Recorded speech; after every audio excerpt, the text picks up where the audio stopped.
My RV has an Onan Quietdiesel 7500 watt generator. If you watched my video on making an air spring mount for my generator, you'll know that my generator mount from the factory was welded in place. The generator was not removable without use of some kind of angle grinder, torch, or whatever to actually get the frame out. For this reason, I think that in the 23 years since my RV was built, that the generator has never been removed and had a major service done to it. Oil changes, coolant changes, filter changes, those have all probably been done by somebody other than me, but this is still way overdue for things like changing the belt, doing a valve adjustment, which is supposed to be done at 800 hours. Mine has 2400 on it, and things like that. The Onan series of generators is known for being extremely reliable and going well past the scheduled service intervals, but no matter how you look at it, 23 years and 2400 hours is too long for this thing to be in here. Additionally, my generator has always seemed significantly louder than it seems like it should be, and louder than other Quietdiesels that I've seen in campgrounds.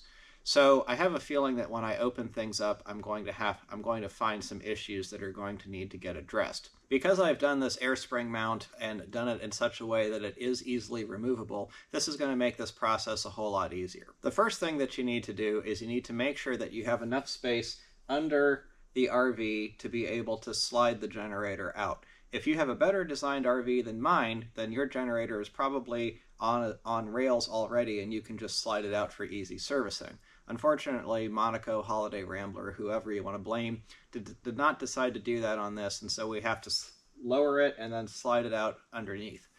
The Quietdiesel 7500 is 22 inches tall, and I've raised the RV to have about 26 inches underneath. So that should be enough to get it slid out and then be able to pull it off to the side where I can service it. I've already started draining the coolant and the oil, and I've gone through and started to get things marked in the back for wires and hoses so that I can get everything apart and know where everything's back together. So let me show you what I did there, and then we'll get to removing things. So here at the back of the generator, there's a couple of things to note. I'm going to have to get this exhaust clamp off so that I can get the exhaust pipe off. And then over here are the main 12-volt power lines, power and ground. And then right there on the left are the fuel lines. You'll notice that one of the fuel hoses I put a zip tie on, and the reason for that is just so that I can make note of which line went to where. These hoses are original as far as I can tell, and so I am going to replace them while I have everything out. But this way I don't have to figure out which one was the supply and which one was the return. I don't know if it necessarily matters with how the things are plumbed in the tank, but I'd rather not find out the hard way. It's always a good idea to do something like this where you can tell which item is which and then take a picture to put on your phone so that when you go to put it back together, there's no confusion. Okay, I've got things apart back here now. A couple of notes and just some tips. For the 12-volt positive connection, first off, make sure you disconnect the batteries or turn off power so that you don't have any electricity going to that so you don't blow anything out. I taped it over with electrical tape so that I can then turn the power back on inside the RV. I also put some caps over the fuel intake and return to prevent any debris from getting in. And when I pulled the hoses off, they really weren't leaking anything significant, but I put vice grips on them just to make sure that nothing leaked. I've got some coil penetrating on the exhaust clamp, and I'll get to that in a bit. I'm going to replace the exhaust clamp regardless, but it's nicer if I don't have to cut it off with the angle grinder. So now I'm going to go up top and I'm going to take off the AC connections. On the Quietdiesel 7500, your 110-volt AC connections are located under a panel on this corner here. So I got that panel pulled off, and you can see that you've got 4 wires, green, white, red, and black. I'd recommend taking a picture of how they're set up so that you have it go back together easier. You also have this wiring harness, which these are the controls for the generator that go to the RV side. On mine, there was just a connector right here. Came off really easily. So what I'm going to do is I'm going to undo these 4 connections. I'm going to pull the wires out through this connector here. I'm probably going to unscrew this as well because otherwise it's going to hit when I'm trying to get the generator out, and I don't want to hit it or break it. And then at that point, I should be ready to just undo the physical mounts and drop the generator out. It ended up being easier to take a screwdriver with a hammer and then loosen this nut on the inside, and then just pull everything out like that. The connection to the RV for the generator controls has a grommet going through the side here, so I just pulled the grommet out and I've stuffed those wires in here.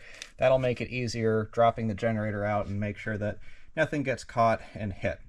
So at this point, all of the connections between the generator and the RV are removed.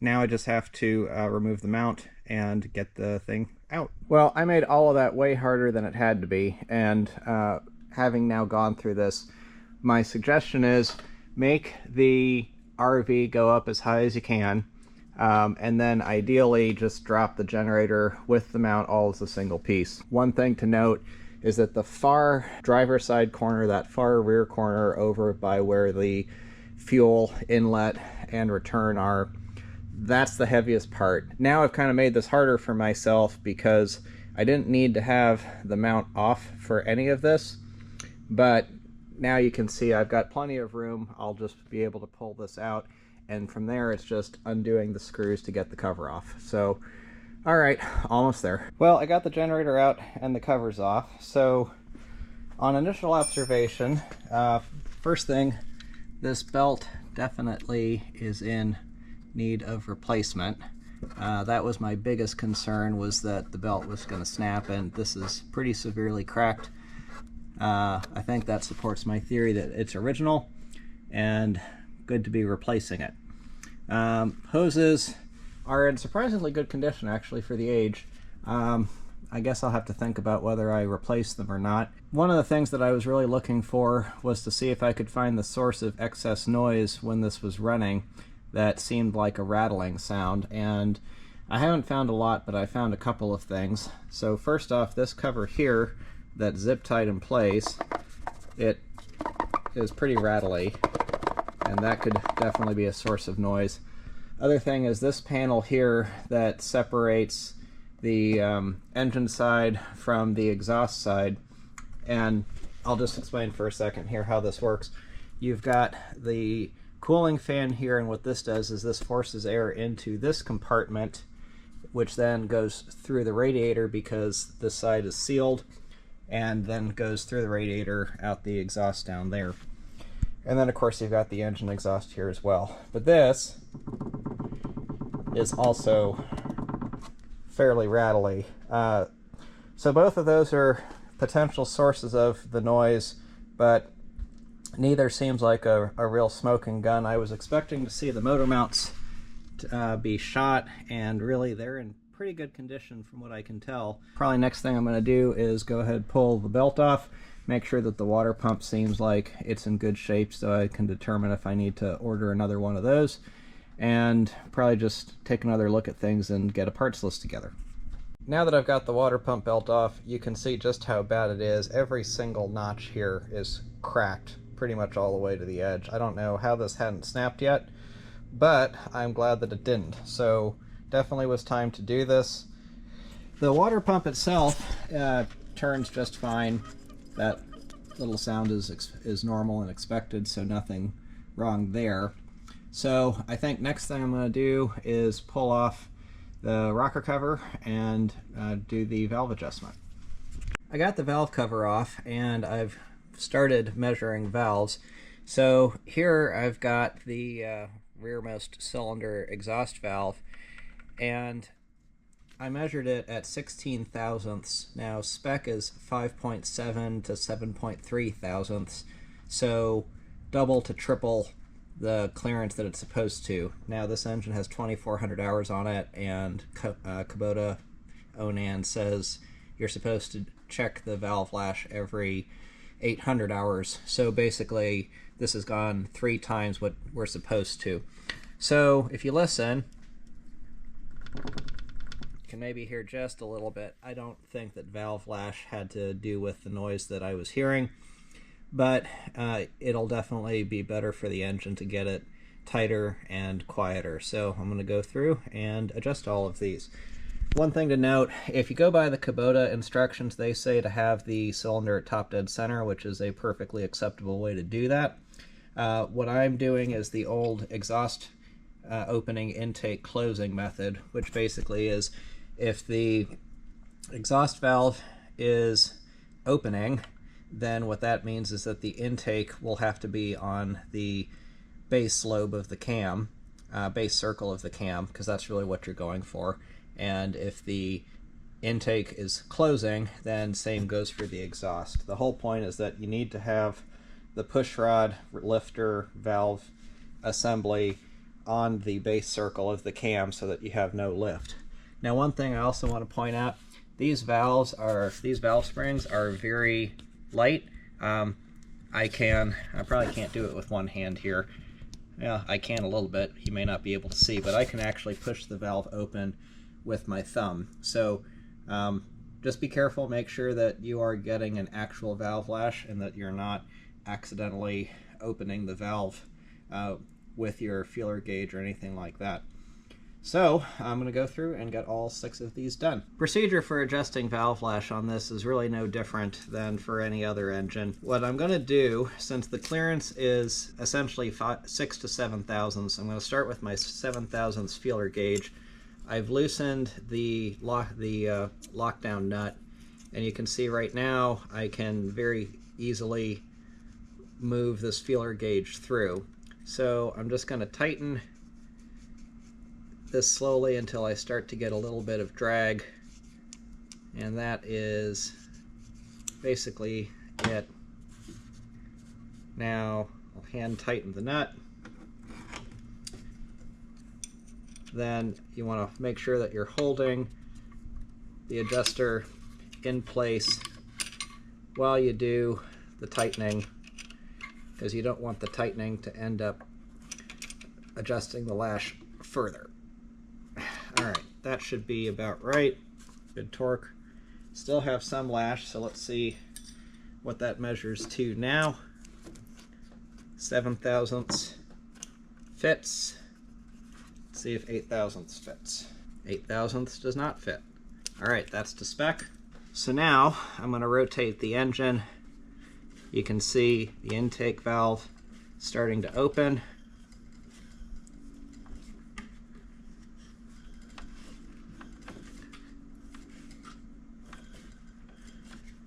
Going through.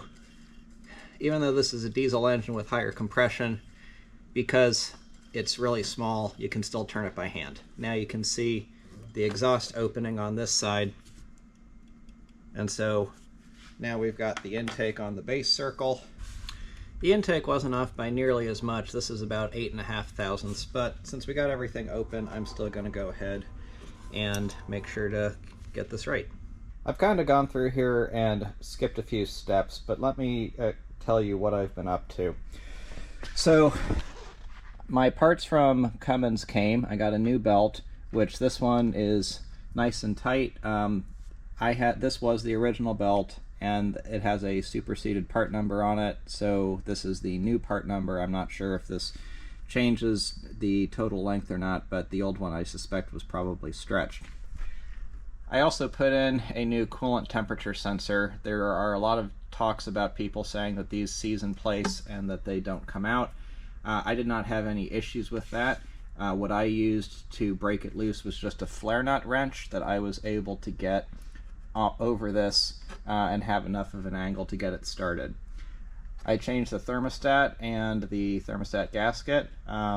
This came off very easily, just the two 10mm bolts. Overall, I was actually really impressed with how easily everything came apart for this service.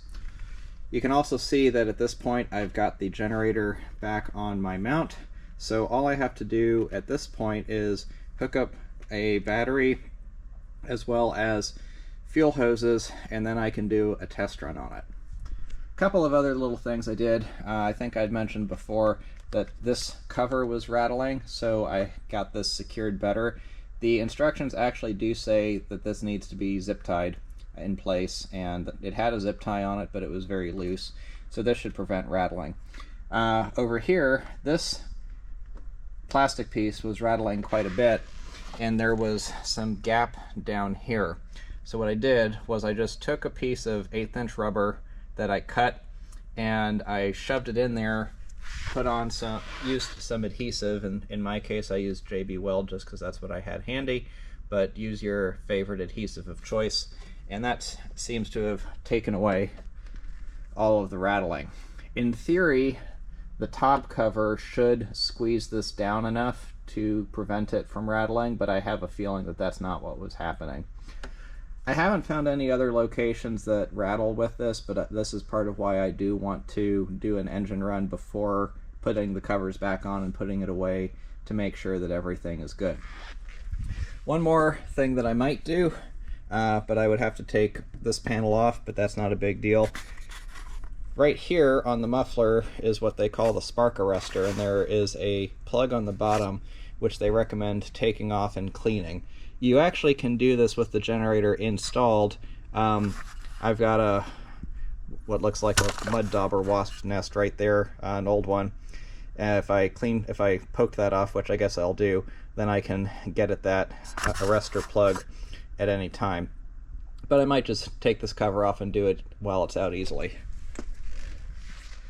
There's new coolant in there. I also need to throw some new oil in there yet. You may notice that I have not changed the hoses, and even though I do think that these hoses are original, I also think that they probably are okay. They definitely seem to be high quality, and I have not seen any indications from any of them that they seem bad. They seem to be the appropriate firmness. None of them seem super hard or brittle. None of them seem super soft and ready to explode either. And for the amount of effort that was going to take, it seemed like it was probably worth just leaving it alone and taking that risk. I've got myself all ready for the test run here on the generator, so just brief overview of what I did. All I've got is a battery with jumper cables hooked up to the positive and negative, and then I've got a 5-gallon fuel jug filled with diesel, of course, and run the hoses. If you are a careful observer, you might note that this is the hose that has the zip tie on it, which was on the other. So this is the supply hose that came off of the RV. I didn't mind using an old hose for the return, but I wanted to use a new hose for the supply, so that's why you see that.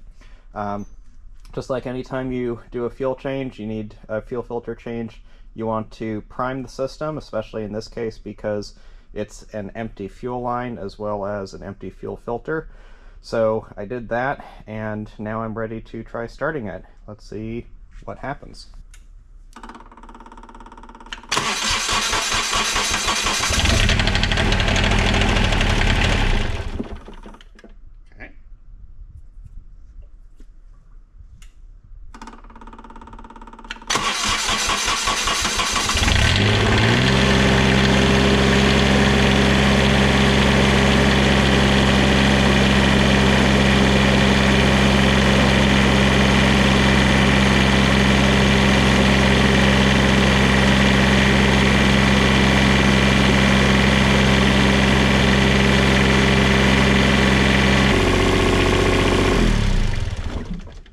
I'm going to call that a successful test run. Just a couple of notes. I did have to move the negative battery terminal over to the engine side rather than the terminal on the back, because when the starter engaged, it would make the connector move just enough that it was losing connection, and so it wouldn't crank over.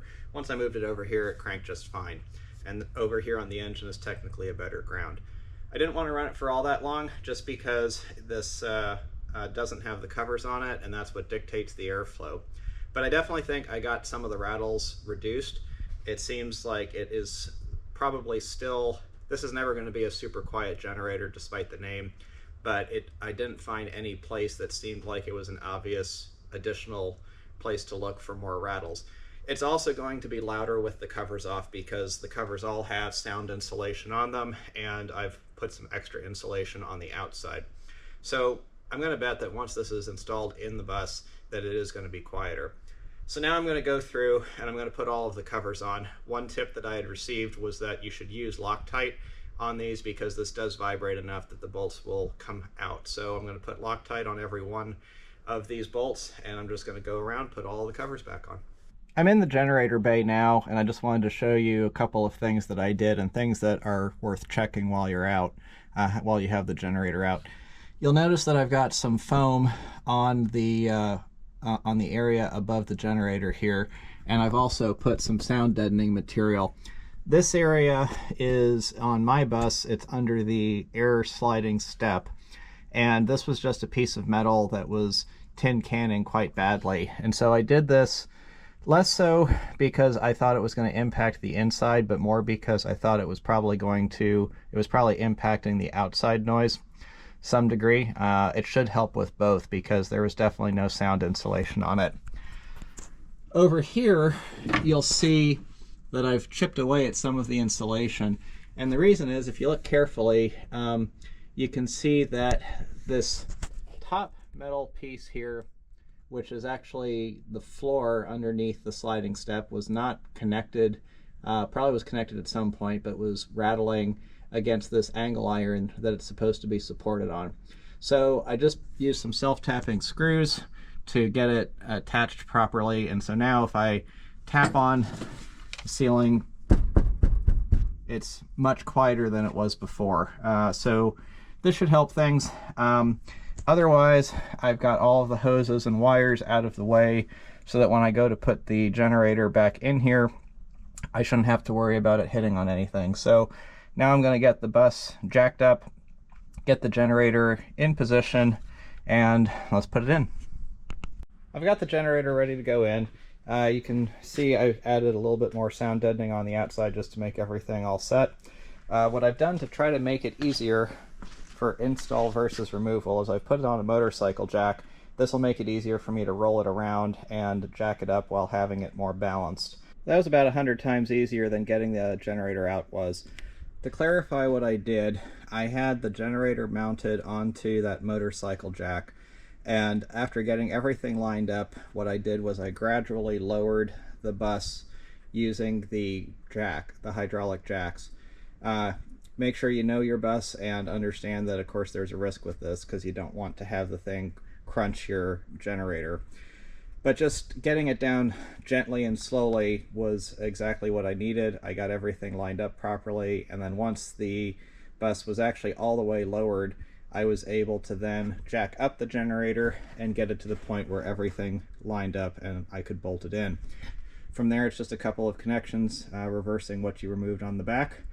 And now it's time to do a test run and see if this works.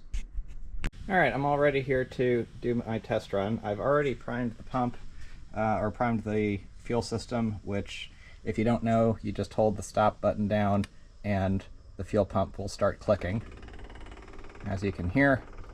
So now I'm going to go ahead and start this. Other things I've done, I've unplugged the bus from shore power.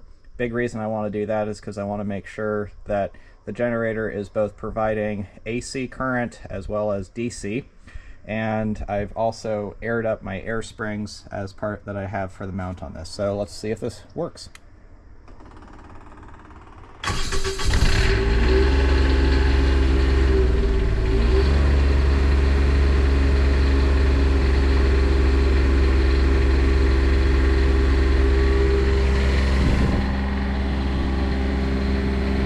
Well, it runs, and it definitely seems quieter than it was before.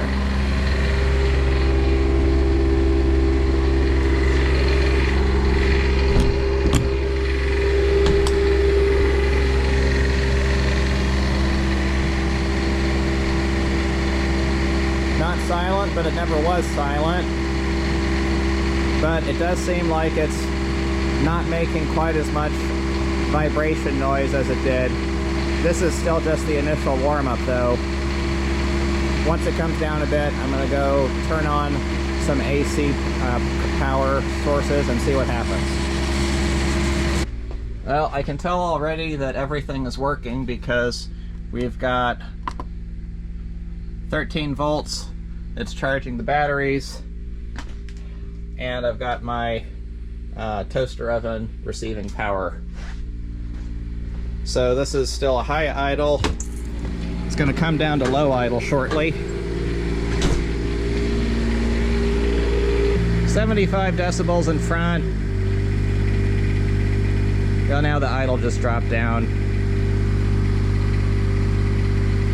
Around 6 to 8 on the side. Let's see what it is up front.